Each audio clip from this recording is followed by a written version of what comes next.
Tinugbang isda ang ating ibabahagi sa inyo. Ulam natin for tonight. Next year. Oops.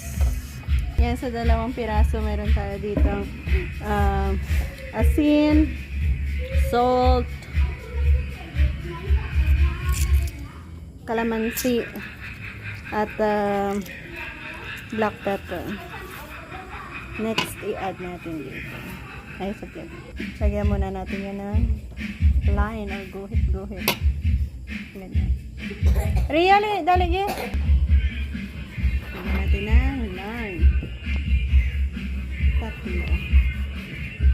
Kabila. Yeah. Ikaw lang po, may kapoy ko. Ang stand mo pala.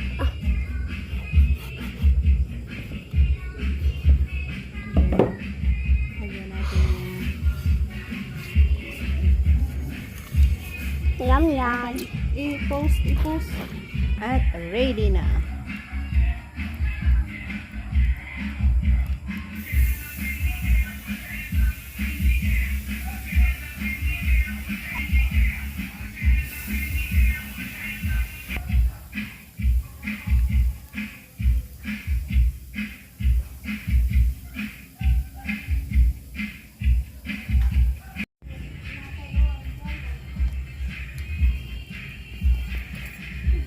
Pwede na ba?